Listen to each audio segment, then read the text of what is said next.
サリューどうも、皆さん本日もお疲れ様です。今日はちょいと寒い日などにみんな大好きホワイトシチューを作っていきます。小さいお子さんから大きい大人までみんな大好きですよね。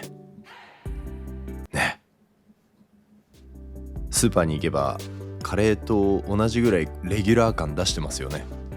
俺がスタメンだぐらいの感じだと思うんですけど、ちなみに今日作っていくのは市販のルーを使わない、基本的に01からとろみをつけていくっていう感じでやっていこうと思います。基本的には鶏肉ですよね。味の着地として美味しく仕上がりやすいっていうのと、割と癖も少ない。豚肉でもいいんですけど、豚肉の方がちょっと少し癖があるかなっていうのも部分もあるんで、鶏肉の方がいいかもしれないです。で、普通にホワイトソースベシャメルを作っていくっていうやり方もあるんですけど、今回はですねルーを作っちゃうんですよ。バターと小麦だけでルーを作って、それを保存ができる状態でキープしておいて、牛乳で炊いたところにそのルーを突っ込むみたいな、そういったやり方なので、どちらかというと市販のルーを入れるみたいなのと流れはかなり近いと思います。詳しくはね進めながらまた説明していきますね。ちなみにホワイトシチューっていうのはあれですよ、フランス料理が起源と言われてます。もしかしたら他の説もあるかもしれないですけどね、フランス料理のブランケットっていう料理だったりフリカッセっていう料理があるんですけど、代表的な料理が、それらは生クリームだったりブイヨンで煮込むんですね。で仕上げに卵黄を加えたりする料理なんですけど、これ自体は18世紀から19世紀ぐらいのフランスで生まれた料理で、日本には明治から大正時代ぐらいに洋食として伝わったと。ただ当時生クリームとか非常に高級だったので、牛乳ベースで作るっていうのが日本のホワイトシチュー。卵黄とかは入れないですよね。あとは結構ルーがしっかりと入るのが日本のホワイトシチューで、フランスのブランケットとかフリカッセっていう料理はそんなにルーを入れない。そして肉が主体。日本のホワイトシチューはどっちかというと人参とか玉ねぎ、じゃがいもがたくさん入ってるイメージだと思うんですよ。やっぱそれは当時の日本の経済状況って言えばいいんですかね。そういうところから洋食っていうのが日本なりにアレンジされたって言われてます。生クリームもそうですけど、お肉も当時日本では高級品だったでしょうからね。だからそういう意味でも野菜とかをたくさん入れて傘を増してたっていうことがちょっと想像できるのかなと。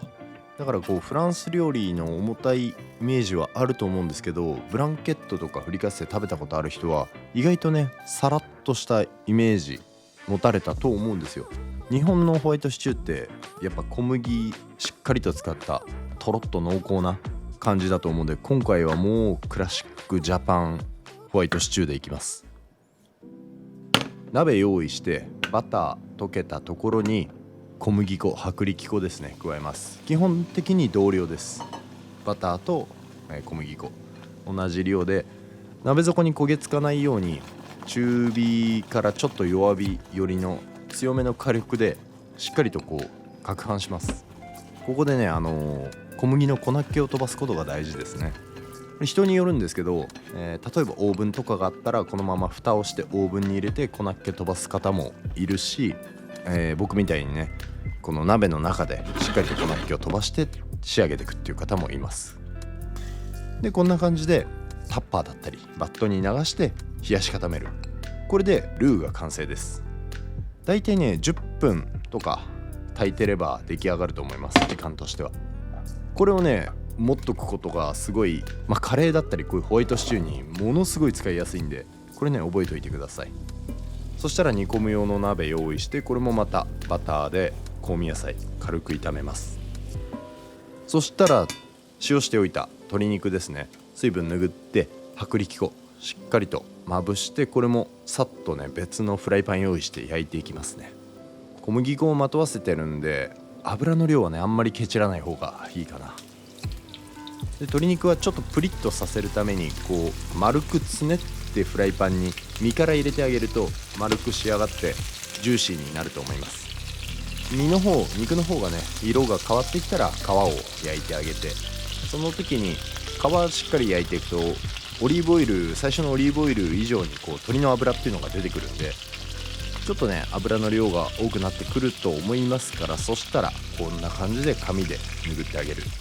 で色がこんな感じについてくるので、もうこれ以上つける必要はないかな。実際そもそもブランケットとかフリカッセっていうのは鶏肉を焼かないパターンも多いんで、ほんと白く仕上げていく。なのであんまり焼かないんですよね、そもそも。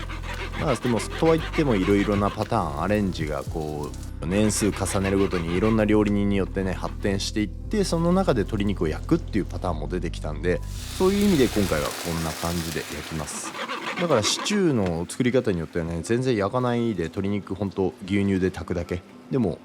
それがね本来の形だと思うんですよね。はい、これで煮込む方はだいたいパーツ揃ったんで、ブイヨンでじっくりと、鶏のブイヨンですね、お湯で溶いて簡単に作れるやつ、そのチキンブイヨンで炊きます。ビーフコンソメとかでもね美味しいかもしれないですね。で、野菜にね火が入るまでじっくり弱火で炊いていくので、その間に横でバターライス作ります。このバターライスはね普通の白米でもいいんですけど、やっぱホワイトシチューといえばね個人的にはバターライスなんですよ。これはね譲れない。白米美味しいけど、でもできればバターライスで、こっちも様子見ましょう。だいたい15分から20分ぐらい炊いてるとじゃがいもと人参柔らかくなりますから、生クリーム加えたらそこにこんな感じでさっき作っておいたルーを入れます。やっぱね市販のものよりも濃度を調整しやすいっていうのと、自然体のこう味な感じがするんですよね。こう野菜の甘みとか鶏の旨みっていうのが奥底に隠れてないような、素材感がしっかり出るようなシチューとして仕上がりやすいかなと個人的には思います。でしっかりと濃度つけていくことが大事ですからね、これぐらい濃厚な仕上がりにしていきましょうか。粉っ気飛ばして作っておいたルーとはいえ少しね炊いてやっぱりなじませた方がいいですから、5分ぐらいはね。で馴染んだところで盛り付けドレッセンに行きます。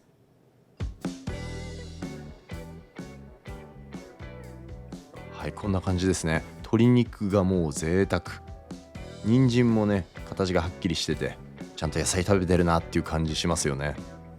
そしたら仕上げには黒胡椒、これですよ。これジャパニーズホワイトシチュー、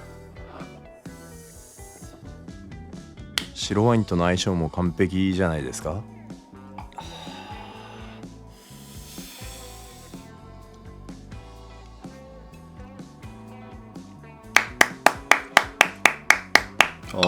最高。こ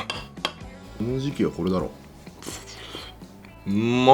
バターライスと合わせることでね最強なんじゃないかっていう組み合わせになりますね。これやっぱルーからねある程度こう自分でちゃんと作れるから味の調整がしっかりできてて、こう自然体の鶏の旨味とか野菜の甘みっていうのがしっかり出てる気がします。で生クリームがあるからやっぱこうすごいリッチに仕上がってるし、生クリームがねあんまり得意ではないっていう方は牛乳でもいいですしね。鶏のブイヨンで食材の中まで味を染み込ませてからそれでルーでとろみをつけるんで深みが違いますね。黒胡椒のキレがいいな。ちょっとレモン汁絞ったりしてもこれ超うまいだろうな。というわけでクラシカルなホワイトシチューの作り方でした。よかったらぜひ参考にしてみてください。それじゃまた次回の動画でお会いしましょう。アビアント。